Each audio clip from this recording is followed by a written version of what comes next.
Welcome, Michael, to Bethy Life. I'm so glad to finally have you I'm here. like fanning out. I told you, the very first time you put me in Bethy Life, I geeked out because I have been following you forever. So now anytime I get him, like, guys, I got it. I'm like, it's a really big moment for me. I've been wanting to crush on you forever, but it just takes time because I only do one a month and I like to switch between the men and the women. So today's Halloween, and it's also Game 6 of the Astros, so that's why I'm wearing this. And the pom-poms and the cat ears, and you're wearing some orange. That's exactly why I'm wearing orange, because I know what an Astro is, and that we're in the feetball championship thing. Close. I do know what an Astro is. So let's start out. Since you look so debonair as always, what has been the biggest influence on your personal style? See, it's so funny when I got that question, your questionnaire. I don't think I have a personal style. I grew up in a very upper middle class income, but my mother was very, very poor. She came in from Berlin, and both my grandparents, I think, are probably the most fashionable people I've ever met, and none of the clothes had money. But my grandmother would take great pride in laying out the clothes that she got, and they may have been resale items. I'm very high-low. Like, I'll have a very expensive belt with a $20 shirt I'm from the same way. I'm like, you may think this looks all fancy, but that's a $10 pair of jeans and a fur coat I just got off from the hobo at the underpass. So yeah, I think I have a style. I just grab what I like, and sometimes it's a miss, sometimes it works. So I'm lucky enough they don't tell me when it's a miss to my face anymore. Well, you have great style. I love it. Thank you. So what's the best piece of advice you've ever been given? In the area of style, I'm assuming you mean? I mean anything. Oh my God, well, there's a lot of them. See, I think back to my grandmother, who did her best to try and shape me. Because when I was a kid, I was a horribly obnoxious, entitled brat. Like, I literally shudder at the way that I was. And my job now, raising my kids, is to make sure that they are nothing like the way I was. I'm dead serious. So I know you see me spoiling my daughter. I know you're laughing, like, because I know what's in her purse or in your closet. But I hope to train them that things aren't important. People and relationships are. And my grandmother, she spent every summer with me trying to undo all the obnoxious behaviors that my parents did. My parents worked a lot. They weren't at home, so they would buy a really big fancy car, or they gave you things in place of love. And it took 30 years to get past that. And it wasn't until, and my grandmother was very old, and when she got senile, she kept confusing me with my father, and she would go, "What do you think about that, Michael? Is he always going to be spending? Does he need a Mercedes? Like, come on, get a Volkswagen." So that's funny. So tell us about your children. I have 3 kids, actually. I have I have a son who, let's see, what's the funnest way to put this on a public platform? It's okay. I'm going to do an Astro reference. No, I'm going to do it in an Astro term. It was my first time at bat. I hit a home run, and I didn't even know I was near a plate because I was so drunk. Look at that. I made a sports reference. So I had a policeman knocking on my door when I was 4. And my mother used to work these 7 to 7 shifts because she was a nurse. And my poor mother, she came home one day. I'm like, "Mom, got to tell you some stuff. I'm anorexic, bulimic." Wait, stop. How old are you at this point now? I'm a teenager. So I'm like, you're a teenager. I'm like 16, 17. First time at bat, home run. Okay, yeah. go. So this police officer subpoenas me in a paternity suit. And so my mom, when she came in for a shift, I'm like, "Okay, I just want to let you know, I just got named in a paternity suit. I'm anorexic, bulimic, and I just wrecked the car." And your mom's like... She's like, "I'll have some coffee. We'll talk about 7 hours." So, yeah, my life was always full of crazy drama. But that's why I laugh about it, because some of the stuff's important, some of it's not. Did you play a role in raising your son? And then I want to hear about your other two. No, I sadly didn't. It was a huge problem in my past, and I would constantly look for kids that were his age. I would literally I got sued every year for his entire 18 years by his mother. I got to see him when he was 5. It was a very painful memory because it was the first time I got to see him. And she said things to me like, "Unless you give me $5,000, I'm going to tell people you molested him." She just made these horrible... And this is stuff you're dealing with when you're 18. I just tried to get myself out of financial trouble, and I'm in my 20s at this point now. And I said, I can't drag him into this, and she's not letting it do it. So I'll just wait it out until we're in a different place. And we're in a good place now because he actually contacted me on Facebook, and I think I had a gnome or something as the image. And he's like, and the thing I was so afraid of and that kept me from reaching out to him was I was so afraid that he was going to think, I'm sorry, my dad's gay. It kept, that scared you? That scared me. But this young generation just doesn't. That's exactly. Think literally, I twice said. about that. He's like, but so are you married? You have a wife? I'm like, I am married. I have a husband, and his name is Matthew. And literally, the 30 seconds that felt like 20 minutes with like the sweat beating down, waiting for him to answer, and he's like, so that's all right, or cool, or he did like the KEWL. I'm like, that kept me away from him because I was so afraid he would forget about it. And how old was he at the time when you... He was 18 at the time. He's lived with me briefly on and off, and he's now 26. In fact, he came to live with us, and we were trying to get him residency because I wanted him to go to school in Texas. And we were walking in my neighborhood, and he's like, Dad, does it bother you that everybody in the neighborhood probably thinks these are my kids and you're their grandfather? And I was like, if you want any money out of me, you are 16 with a thyroid condition. Like, no, I'm like, you were lying about your age. You have some sort of weirdest thyroid condition. And no, because I have a daughter who's 6 and a son who's about to turn 3. Oh, they're so cute. There's a huge age gap there. Yeah, I love how you dress your daughter. I mean, whenever I see her pictures, I'm like, I wonder if that comes in a bigger size. Because I want to wear it. My biggest problem is I can't stand wearing labels on kids' clothes. Now, I'm not talking about designer labels, but I love kids wearing adult clothes, styled like an adult, and being chic. And my daughter, from the time she was born, was in ball gowns. She learned how to climb up the ladder in a ball gown. I'm like, until she's old enough to say no, I'm going to dress her how I want. Yeah, I mean, she might one day go, I want to wear jeans, back off. Or she might just love all that fashion. Well, I will tell you one of the saddest stories I had with her, and I thought I was a feminist before having a daughter. Now having a daughter, I'm twice the feminist I was. She came home, we were at a school, and Estelle, who's not, even when she was like 4 or 5, would tell you the designer from 5 feet away. And it's not because we're that superficial. Well, I am superficial, but that's not why. I mean, that's kind of known, let's be honest. But it was because at the school, the moms would run up to her and flip the label on her, see what she's wearing. She's like, oh, it's Dior, or oh, it's Gucci, or find out the label. So she would learn to stop and pose like, today it's Burberry, to get them to leave her alone. I see a future blogger. I know. And so the sad part for me was one of the people who's a very prominent Houstonian, I won't say her name, said to her, sure, she has nice clothes, but she's ugly and she's fat. Wait, I'm sorry, what? And so my daughter, who's 2, so she's still like... This person said this to your face said or her face? Said that to someone else, and either to my daughter or when my daughter overheard it, because she came running home and she was crying, and she's like, I know I'm fat and I have bad hair. I'm like, what are you talking about? Wait, and we're like 6. Yes. No, we're like 2 or 3. There's no such thing as being fat. There's no such thing. That's natural. And so I had to try and talk in terms with somebody who doesn't have a large vocabulary explaining body image. And I was so freaking mad. That angers me. Because the same person would private message me throughout the week. She would trash me publicly and then message me saying, can I have your stuff? Will you send me her things when she's done? Can I buy them or whatever? And now she goes and buys on her own. But I literally had to block her because she was copying things she was doing with my daughter, and she was trashing her. I'm like, I kind of wish you were making this up, but I'm quite sure you're not. She has her entire life to have people to beat her up by the way she looks. People who think she's beautiful or people who think she's not beautiful. Neither one of them should impact her self-esteem. Both of my kids, I've told them since the day they were born, you are smart, you are kind, and you are full of love. I've never talked about looks because looks will come and fade. Yep. I want them to focus on the things that are important. Yep. And especially, it's like you said, with girls. It's horrible. It's mind-numbing what they say to each other. The mean girl thing, and I can't believe an adult, went there. It's mind-boggling. But with social media today, oh my God, the mean girl thing, when we were growing up, there was no anything. So if someone said something about you, you never even found out or knew, Besides, when I was in high school, I just don't remember being mean to any girls. We just kind of liked each other. I made fun of myself. I'm self-deprecating, I wasn't attacking. I've never been that mentality. So I know, getting back to like self-esteem, I know you went through a period in your life where you were heavy and then you... lost a lot. Yeah, I've been heavy and skinny 3 times in Tell my us life. about that.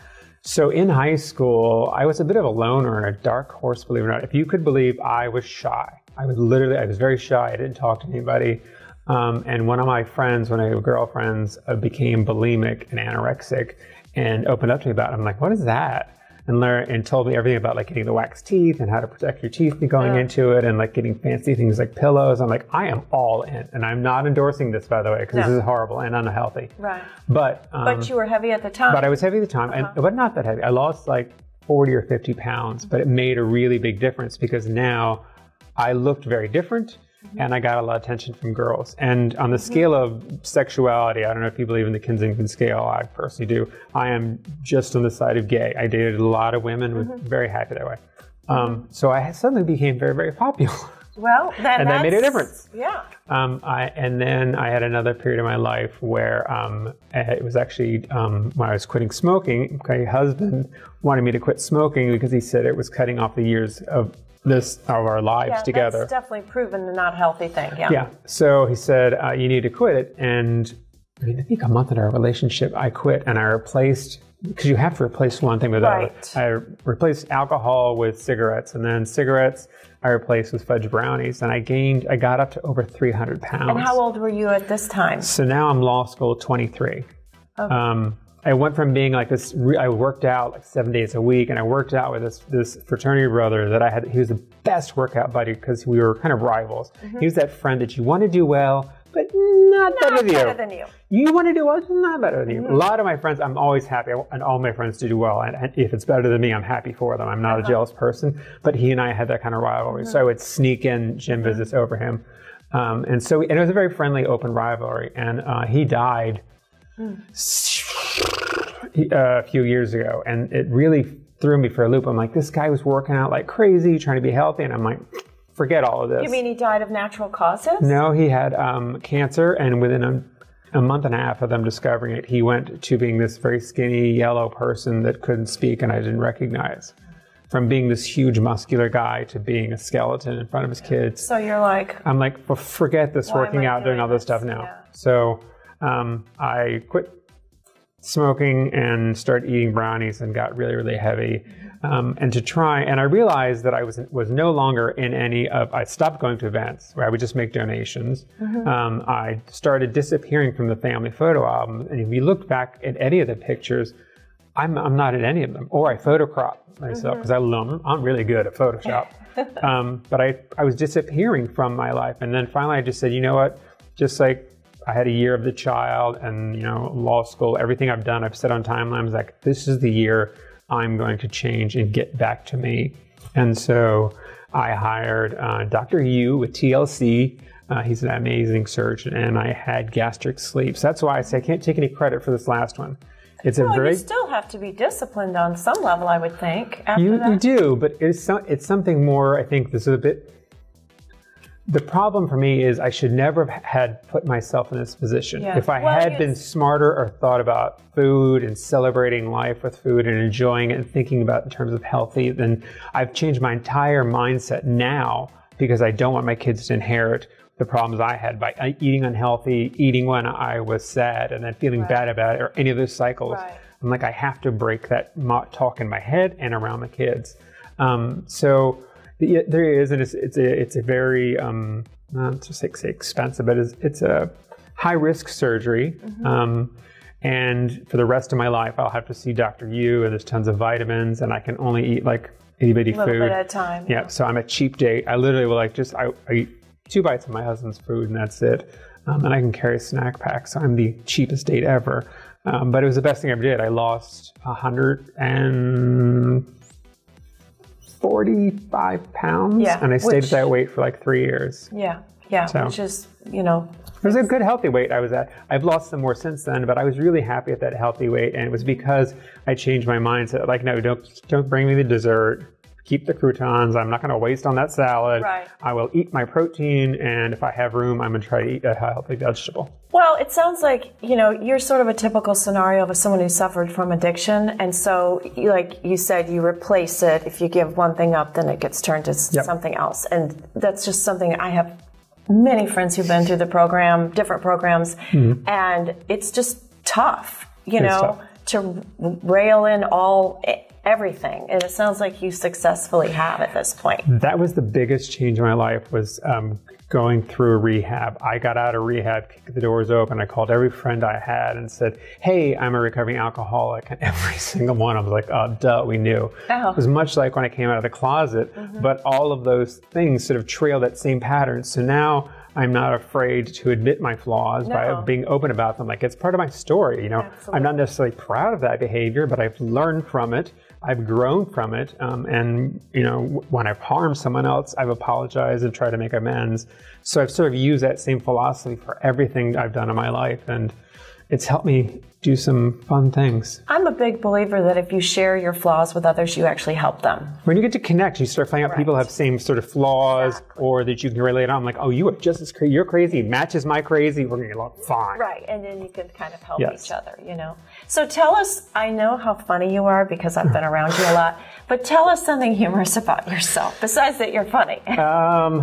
Humorous about myself. Let's see. Like, right now, I'm just lucky that I remember to wear my underwear under my jeans. What is funny about me? I had the hardest time with that because I don't think of myself as funny.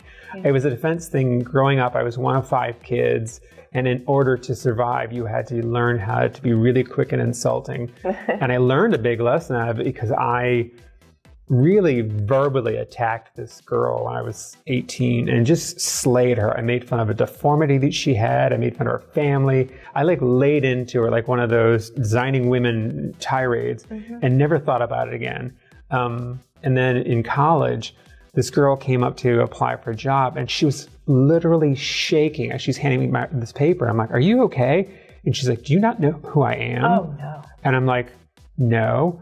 She's like, I had to transfer and move away out of that school because you humiliated me so bad. Are you kidding? No, I was so mortified. Like, I literally felt the biggest shame that I think I could ever have in my entire life, that I have said to this day, because I have a really, really sardonic wit, that I will never make fun of trying to harm somebody else with my humor. I will make fun of myself. Right. Because I lived in it. And the good thing is she ended up working there and we became friends. But it was shocking to me how the power of my words were just as bad of a beating as the kind of stuff I took from people who thought I was gay. And I was like mortified. She was literally shaking. And you didn't really remember? I didn't really remember.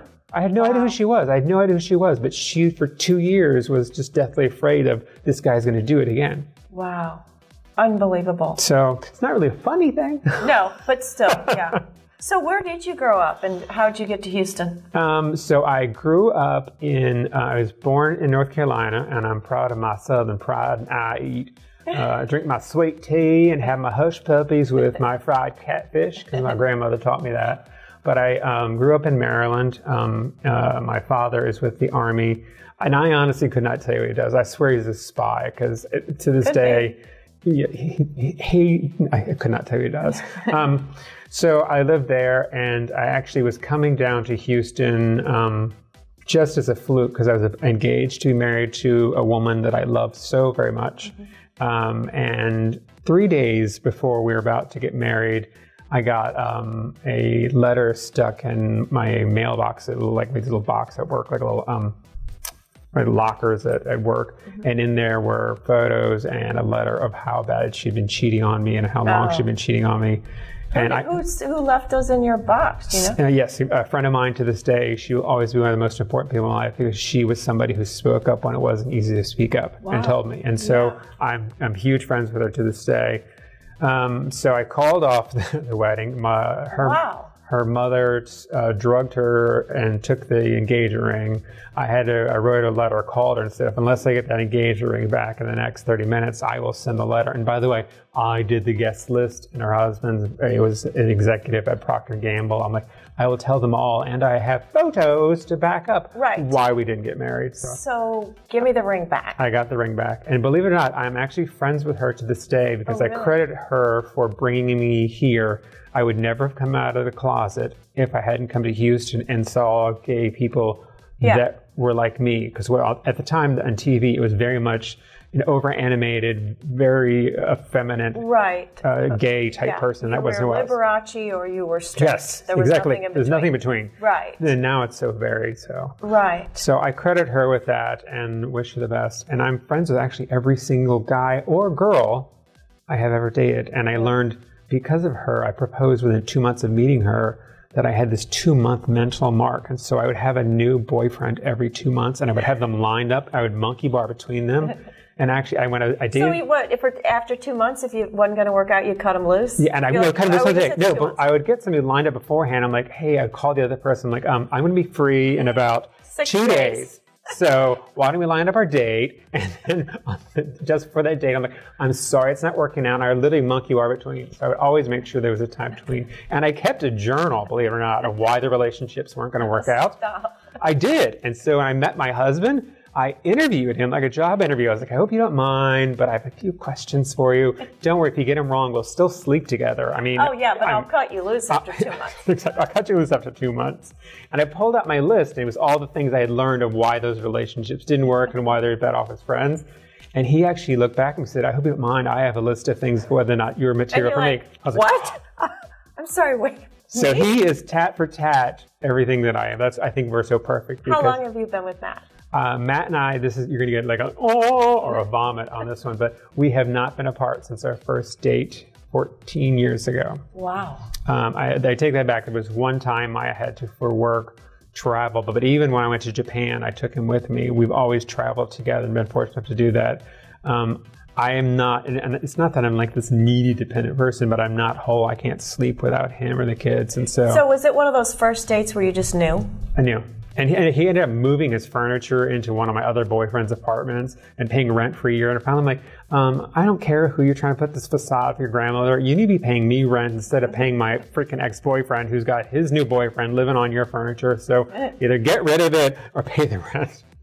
So that's and then you got married, obviously. Yes, and then we got married. As soon as it was legalized for somebody from out of state to get married in California, we booked a plane and we're married in Beverly Hills. Oh. And God loved Matt because he tries to do things on a huge scale. He tried to get the mayor of Beverly Hills to marry us, and then he tried to get Tori Spelling, who I'm a huge fan of because she had gotten ordained. Oh, I didn't know she was ordained. That's hilarious. Because that was one of her shticks. She was doing like this show about that would have been badass. That would have been so badass. But she's had a baby and went into labor, and I'm like, oh wait, I'm like, can I? Isn't it it's almost time.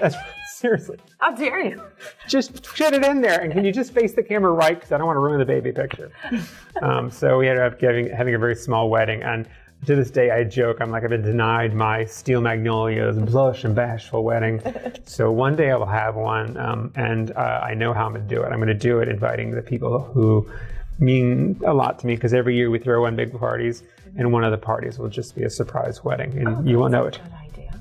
So I'm not telling y'all when. Might be tomorrow, and it might be in 10 years. We're not telling you. We throw 2 big parties every year. One of those parties may just turn out to be the one. Suddenly the doors open. I'm like, and I didn't go to anywhere. I'm at a wedding. But what do I need? I don't need anything Bed Bath & Beyond. Like, I don't need crystal stemware. Yeah. We've been together so long now. He's so over it. Yeah. So tell us, you're an attorney, but tell us. Isn't that shocking? Can you believe that? I already knew, so I guess I'm not that shocked. But tell us you do other things. I do. So tell us like the whole gamut, because I mean, you're in the media and you're an attorney. You're just whenever I meet someone, they'll ask me like, "How do I know you? I know you from somewhere," and it's my favorite thing to play. And actually, Carolyn Favre, the first time I'd met her like 6 times before, and I get it. She meets so many people, but her and Matt were on a parks project, and so she hadn't met me yet. And the first time she met me, she's like, "You look really familiar," and I was like, "Do you watch a lot of gay porn?" Because I've been in a lot of gay porn. I have another name. Yes, because I've been in a lot of gay porn, and she's like, I didn't quite know what to say. Yeah, like. But I made an impression on her because the next time, but she remembered that my dog's name every time, and now we're very sweet friends, and I adore her. Those 2 darling dogs. Oh yeah, and I love her to death, and actually she's been one of my best career mentors about how to deal with charities. But I write a society blog for the Chronicle, and that started because the Chronicle asked us to write about the baby boom, because at the time it was illegal in Texas. They wrote it into to adopt a baby? To adopt a baby or to enter a surrogacy relationship They wrote it into our Constitution, into our Penal Code, and our Family Code. And so we wrote the Baby Boom blog, one, because I needed help knowing how to pick up baby bottles. I did not have the best paternal guide.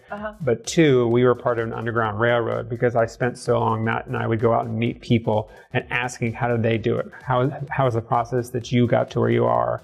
And so we were part of the group that learned, like, you can go to this practice, but you have to ask for this doctor. If you go to this doctor, he's going to preach from the Bible and tell you you're an abomination, you'll burn in hell. Wow. You have to ask for this receptionist. Like, so we sort of had the list of who the people are in Houston if you want to go surrogacy or adoption. So I'm impressed the Chronicle wanted you to, like, profile that. They came out with it. I don't think they ever knew that we were doing the underground part. I've written a lot of surrogacy agreements, and I did all this stuff for free because it's very expensive. Legal now? It's not now with marriage equality. It's forced to be legal. Okay. So as soon as that happened, I stopped writing as much because it's a lot of work to write them, and even just uploading the pictures in the Chronicle kills me. So then they asked if we would cover the society stuff they do, and I took a year and said, this is the year I'm going to say yes to everything. No matter how insane it is, I'm going to say yes. And I spent way more money than I've ever spent in my entire life on charitable causes, but I got to do a lot of fun things, got to meet a lot of really fun people. I have now retracted that and say, we're going to do less and have a little less fun this year. Yeah, we're cutting back. We're cutting back. So now I also, in addition to being a writer, I'm also an author. I wrote a children's book about my daughter and my husband were in it. I wanted a book. What's the name of that book? The name of that book is The Goose Fairy and the Golden Egg, and it's on Amazon and bookstores all over. Did you write that in your... Oh, I don't think I did. I just didn't put author. But I wanted a book that had a gay character in it, but the story wasn't about it. Because there are a lot of books like, they're different family models, and it's okay to be gay and talk about it. I wanted one where they're just reading along, and that's not a big deal. It's just like some kids may have red hair or something. Yeah. So they could self-identify. And some kids, when they would read back, I would get amazing responses because I accidentally leaked it on Facebook, and I think it was sold 1,500 the first hour after I accidentally leaked it on Facebook. No, the response was phenomenal. And then kids were reading it, and some of them were like, they didn't care because they'd heard of gay people or knew them and didn't think it was others. And others was like, wait a minute, can two daddies marry? And then it would allow them to have this conversation. So I love it.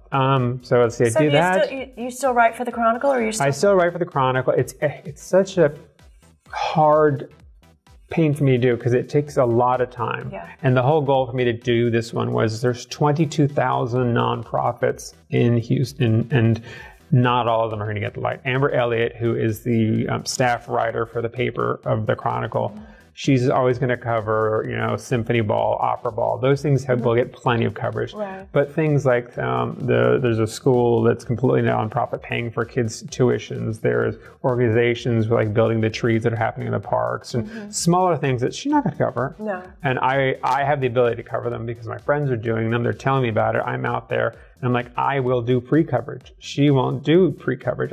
You want to sell the event.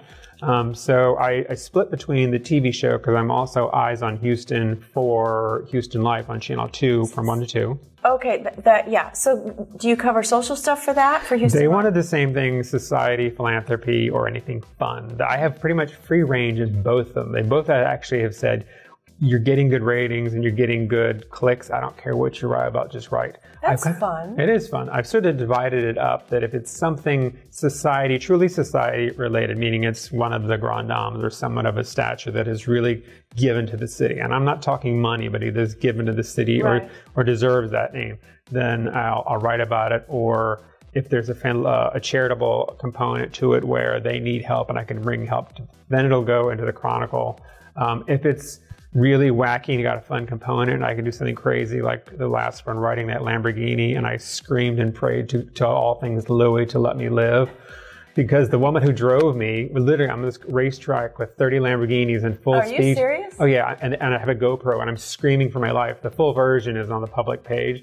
But she says, I think I'm going the wrong way. And I'm like, wow. See, I don't have that kind of stomach. No, and I was wearing white pants. Did you volunteer to do that, or were you like... I volunteered to do it because I will do anything crazy because it'll get attention to it. Like Ralph Birch asked me, he said he wanted younger people to know about a symphony opening night and the things that are going around, and they wanted to give that interest. And he asked me as a dare if I would come as a wolf. And this is one of the poshest events in Houston. And my friend Stacy, who's also like, we're down for anything, to come as Peter and the Wolf to like the White Tie Gala. And I'm like, sure. So I walked around the entire time. I'm like, what? It's not a costume party? I'm sorry. But I loved doing it because other people tweeted and shared and like, he is just stupid. But it was our generation. The good stupid. Yes. The good stupid. So what days of the week can we find you on Houston Life? Is there a particular day people can tune in? I'm on Mondays, and the shows are 1 to 2. I never know what time of the day or if I'm in the first half or the second half of the segment. I'm every other week. I just did this week, so I'll be on next week's. And I already know what it is. And there's 2 really fun things. One of them I'm really sad to miss. I usually miss because it's also my husband's birthday, so I'm trying to sneak him away for a little bit of time too. So it's literally run into the event. Thank you, this is lovely. Next interview. Thank you, this is lovely. All right, head to the plane. Yeah, I'm out. Peace out. It's like, love you all. So yeah. So, but are you still practicing law, or do you like doing it all? I do practice law. That is my full-time job. Nothing will ever replace that. That pays the bills too. That pays for all of this. And it's shocking because very few people know me for law unless I fought with you, and I'm known as a bit of an aggressive, mean. Oh, really? Yeah, I was a compliance officer for all of North America for a very, very large oil field services company, and I've handled government investigations and everything from a dead hooker to an employee showing up in the AK-47. I've handled a whole wide variety of issues, and usually when I'm coming to the room, it's not a good thing. That means you're a good lawyer, though. Yeah. I'm the one they call like on the bat phone. I'm like, you're not going to believe this. I'm like, you will not surprise me. I've seen it all. You're not going to surprise me. But let's talk about what we got to do. So. Well, you have so many occupations. One of my questions is, if you weren't in your present occupation, what would you be doing? So my occupation is attorney. All these other things are fun sidelines because I feel this need to give back and sort of repent for how horrible I was earlier in my life. And I feel like I need to replace the good that I kind of took away. And so all these other things of highlighting, they're not to highlight me, but to hopefully highlight other people, what they're doing. If I could do any job, that would be the job I'd want to do. I'd want to be able to have a platform. And that's why I think we bonded over going to do the pageant things, to see those girls get to take a platform and carry it everywhere. Right. Because that's my ideal dream. I act like a clown on social media to help advocate and to help get people to hopefully go viral with videos for organizations people don't know about. That's kind of what I'd like to do. So it sounds like you want to root for the underdog a bit in philanthropy and it's exactly. that don't get as much platform. I've had to be very careful about it because there's a lot of philanthropy that I don't know is very legitimate. And so I've had to be a bit savvy. And some of them you can't fault it because they're just starting up, they don't know. So I'm also kind of arranging. And did you know that there's other organization that's kind of doing the exact same thing you want to do? Why don't I set a meeting and let you guys have lunch? Let you guys, you know. Do you have any irrational fears? Questions like that. No, I don't. I don't have any irrational fears. At my house, at Halloween, I have the best fun because I live for these moments, and I have just a whole house full of ghouls that I've painted myself because I was an art major. And like I will slap blood from the grocery store, like meat and stuff on them, or just they crawl and they're animatronic. And so when you move, it comes alive. And my kids grew up with them, and then for a couple of years they freaked out. I was like, you watched Texas Chainsaw Massacre in a crib. Why are you freaking out now? But now the kids are, even Winston, who's only 3, I have these skeletons, and they love every night. They get up and move them around. So it's like Shelf Elf, but of horror. Wait, so you move the skeletons? They move the skeletons and the dog to scare my husband and Victoria Hellier, who lives with me. And throughout the day or night, you hear this, wah! Because she'll put it in like a closet or the bathroom, and the skeleton will be in there waving at you, holding the toilet paper. Scare the crap out of me. So all day long, the kids and my husband try to scare each other. I see who they can outdo. I love that. So I know I'm doing good parenting now. Yes. I'm scaring you. So to don't death. come to my house at Halloween unless you want to be completely scared, because you never know where they're going to come So from. you're taking them trick-or-treating tonight? I am not. It's going to be raining. I've always had to stay home in the house because usually our house is one that's overdone. I moved into a neighborhood, Matt being with HAR, really honed in. Like, there were only 2 neighborhoods that he would allow us to live into, and so we have this great neighborhood. But I think there's only 2 other couples that have children that are not like twice my age. So it's a much older neighborhood, and they love us. They love our kids, but. So we end up taking them to our other friends' houses where they go trick-or-treating. And since it's kind of rainy and gross, my friend Stacy is literally, as we speak, turning her house into a haunted house. So my daughter, who's best friends with her daughter, is going to wear a blindfold and have to stick her hand and feel grapes and be told their eyes. Yeah, make spaghetti and nuts and stuff. So they have to go through all of that, and they have a big karaoke and game room. Like, the whole 4th floor of their house is just this huge fun playroom, and the kids have a blast playing. So all the kids are going to go up there and play and hang out. So is there anything that you also want to say that people maybe don't know about you, that you want people to know about you? It's funny. I don't have something that I need to clear up. I'm pretty much a billboard. People used to come up to me when I first arrived to Texas, and this didn't happen just once. It happened a lot. People would come up to me and say, "Wow, you're much nicer than I thought you would be." Why would they say that, Owen? I kept wondering about that. Maybe because you're the mean lawyer. Yes. You're the mean, scary lawyer. Nobody knows me in the lawyer arena unless I'm suing you or I'm buying your company. And I did that once. I was like, I'm done fighting with you. I'm just going to buy your company and fire you. And we bought the company, fired everybody worked there, including the attorney. I called him, "Oh, you don't work anymore." Lawsuit's over. Lawsuit's over. It's the best feeling ever. But I kind of got a kick at it. I'm like, okay, so I put off this persona that I must be stuck up or something, but I'm not. I'm probably the most easygoing. I like to laugh at myself. And I have actually people making fun of me. That doesn't bother me. I learned from writing the Chronicle. You're not really popular unless somebody says mean things on the internet. And I could run for prom queen over half of Texas. I've got a fan in East Texas who loves me and comments on everything I write. And I write him letters, like love letters style homicide. "Dear avid reader, how are you doing? How are the wife and kids? Thanks for commenting. I haven't burned in hell yet, but there's always tomorrow." I live for that stuff. So there's nothing I couldn't already told you because you've already seen it out there. Well, I've always been truly impressed with your openness. I don't think there's enough of that, you know? I don't think there's enough people who self-actuate and just be who they are. Because I personally love that. So thank you so much. Of course. We love you, Michael, and thank you for coming. I can't believe I got to be one of the cautious. I'm literally doing a cartwheel. I haven't told anybody else. I'm like, "You're going to get to see Daddy looking fancy." Anyway, I love your photos. So thank you again. Thank you.